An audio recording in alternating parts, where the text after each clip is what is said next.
Operation కగార్కు వ్యతిరేకంగా ప్రజా సంఘాలు సికింద్రాబాద్ దగ్గర ర్యాలీ నిర్వహించాయి. సికింద్రాబాద్ రైతుఫల్ స్టేషన్ నుంచి సిల్కల్గూడ చౌరస్తా వరకు ప్రజా సంఘాలు భారీగా ర్యాలీ నిర్వహించాయి. ప్రస్తుతం మనతో పాటు ప్రజా సంఘాలకు సంబంధించిన నాయకులు ఉన్నారు. వారిని అడుగుదాం ఈ ర్యాలీ యొక్క ముఖ్య ఉద్దేశం ఏంటిదనేది. ఇంత పెద్ద ఎత్తున ర్యాలీ ఎందుకు చేయాల్సి వచ్చింది? ఆపరేషన్ కగార్ పేరు మీద కేంద్ర ప్రభుత్వం చేస్తున్నటువంటి నరమేధానికి వ్యతిరేకంగా ఈరోజు ప్రజా సంఘాల ఐక్యవేదిక హైదరాబాద్ నగరం నడిబొడ్డులో నిరసన చేయడం జరిగింది. ఇవల్ల దండకారణ్యంలో ఉన్నటువంటి సహజ సంపద అన్నింటినీ కూడా సామ్రాజ్యవాద పరం చేయడం కోసం జరుగుతున్నటువంటి ఒక నరమేధాన్ని, ఒక మానవ హననాన్ని వ్యతిరేకిస్తూ ప్రజాస్వామికవాదులుగా, ప్రజా సంఘాల నాయకులుగా మేము కేంద్రం రాష్ట్రపతి ముర్ము గారికి ఈ వేదిక నుంచి మేము ఒక విజ్ఞప్తి చేస్తున్నాం.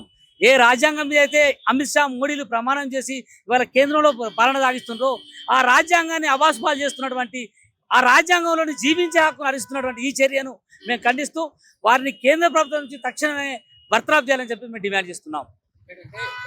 అభివృద్ధికి అడ్డుగా ఉంటున్నారు, అభివృద్ధికి లొంగిపోవాలి, అభివృద్ధికి తోడ్పడాలని కూడా కేంద్రం ఎన్నోసార్లు చెప్పింది అని, అంటే అభివృద్ధిని అడ్డుకునే కోణంలోనే మేము ఇవన్నీ దారులు చేయాల్సి వస్తుందని కూడా. మానవ వికాసానికి తోడ్పడేది అభివృద్ధి అంటారు. ఇవాళ దండకారంలో జరుగుతున్నటువంటి అభివృద్ధి ఏంటిదో ఇవాళ స్పష్టంగా భారత ప్రభుత్వం చూస్తుంది, భారత ప్రజలు చూస్తున్నారు. అంటే అక్కడ ఉన్న ఖనిజాలని తరలించడం కోసం ఆదివాసుల గూడాల్ని తగులబెడుతూ వాళ్ళ మీద లాఠీ చార్జీ చేస్తూ వాళ్ళ స్త్రీలపైన అత్యాచారాలు చేస్తూ అభివృద్ధి పేరు మీద 6 లేన్లు 7 లేన్లు రోడ్లు వేస్తే అది అభివృద్ధి కాదు. ఆదివాసులు ఉన్నటువంటి ప్రాంతాన్ని, ఆదివాసీ సాంప్రదాయాన్ని వల్ల భక్షిస్తూ వాటిని ధ్వంసం చేస్తూ జరుగుతుంది. అది అభివృద్ధి కాదు, అది వినాశనం. భారత పౌరుల జీవనానికే వినాశనమైనటువంటి చర్యలు వల్ల దండకరణ జరుగుతున్నాయి. ఇవాళ మైనింగ్ తోడుకోవడం కోసం, అక్కడ ఖనిజాలను తోడుకోవడం కోసం చేస్తున్నటువంటి పేలుడు ప్రదర్శన వల్ల వాతావరణంలో సమతుల్యత దెబ్బతింటుంది. గుట్టలను తొలగించడం వల్ల వాతావరణంలో సమతుల్యత దెబ్బతిని ఇవాళ వాతావరణ పరిస్థితులు ఇవి కూడా అనుకూలంగా లేవు. రైతులకు అనుకూలంగా లేవు, కార్మికులకు అనుకూలంగా లేవు, ప్రజల జీవనానికి అనుకూలంగా లేవు. అంటే కేవలం సామ్రాజ్యవాదులు, వేదాంతు, జిందాలు, మిట్టాలు, ఎస్ఆర్, డిబీరు తదితర కంపెనీలు, అదానీ, అంబానీ లాంటి బడా కార్పొరేట్ల లబ్ధి కోసమే ఇవాళ అమిత్ షా, మోడీ నాయకత్వంలో ఉన్నటువంటి ఎన్డీఏ గవర్నమెంట్ దండకారణ్యాన్ని చింద్రవందనం చేస్తుంది.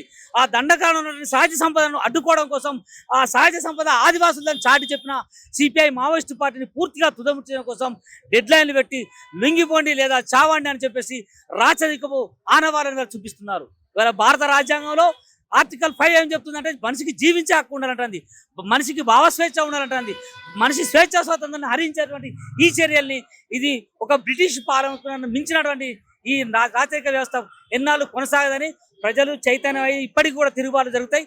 ఈ తిరుగుబాట్లలో ఈ ఎన్డీఏ ప్రభుత్వానికి పతనం తప్పదని చెప్పేసి ఈ సందర్భంగా మేము తెలియజేస్తున్నాం. చాలా మంది అంటే అడవిలో ఉండి అక్కడ పోరాటాలు అంటే జన సమంతిలోకి వచ్చి ఇక్కడ పోరాటాలు జరపాలి అని కూడా కొంతమంది ఇప్పటికే లొంగిపోయిన వాళ్ళు కూడా చెప్తున్నారు. అంటే పోరాటం ఆగదు, కానీ మేము ప్రభుత్వం వేసే ఎంగిలి మెతుకుల కోసమో, ప్రాణభీతి కోసమో మాట్లాడే మాటలు ప్రజల అస్తిత్వాన్ని నిలబెట్టవు. ఇవాళ అడవిలో ఉన్నటువంటి ఇవాళ మాట్లాడుతున్న కుక్కలే ఇవాళ ప్రాణానికి హామీ ఇవ్వగలుగుతారు. ఇవాళ రోడ్డు మీదకి వచ్చి ఇవాళ దండకారణ్యంలో అభివృద్ధి పేరుతో జరుగుతున్న మానవ వినాశనాన్ని వీళ్ళు అడ్డుకోగలుగుతారా? దండకారణ్యంలో ఉన్న ఆదివాసుల మానవ ప్రాణాలకు స్వేచ్ఛను, హక్కును ఇవ్వగలుగుతారా?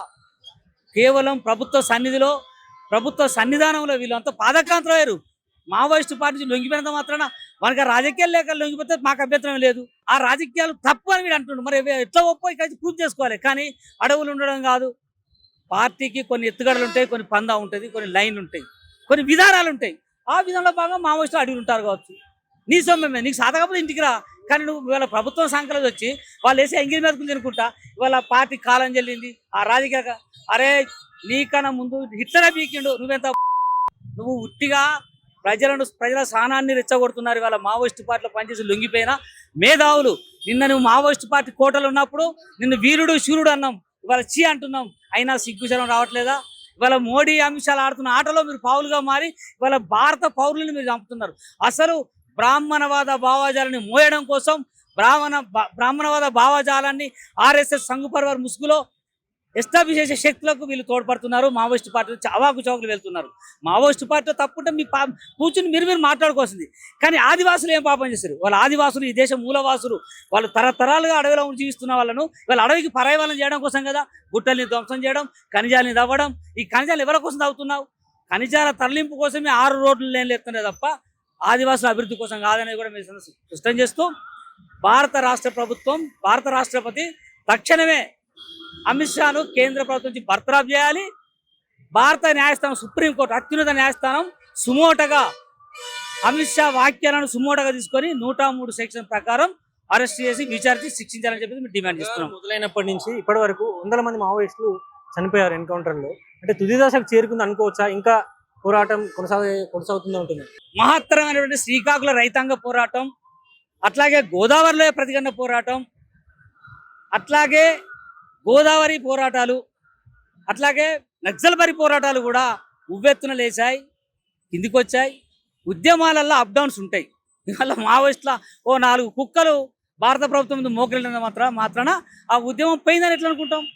పీడిత ప్రజలు ఉన్నంత వరకు ఈ భారత సమాజంలో అసమానతలు, అంటరానితనం, కుల నిర్మూలనకు, కుల వివక్ష, దోపిడీ, పీడన ఉన్నంత కాలం ప్రజా ఉద్యమాలు ఉంటాయి, ప్రజల కోసం పనిచేసే విప్లవోద్యమాలు కూడా ఉంటాయని చెప్పేసి తెలియజేస్తూ ఊటకపు ఆపరేషన్ కగార్ అనే ఒక నరమేధంలో అసలు వాసినటువంటి సిపిఐ మావోయిస్టు పార్టీ నాయకులకు మరియు భారత పార్లమెంటరీ పందాను అవలంబించినటువంటి దళారీ పాలకు జరిపినటువంటి అనేకమైనటువంటి దమనకాండాల్లో అసలు వాసినటువంటి సిపిఎంఎల్ జనశక్తి పార్టీ నాయకులకు ఈ సందర్భంగా మేము వినమ్రంగా విప్లవ జోహార్ తెలియజేస్తున్నాం.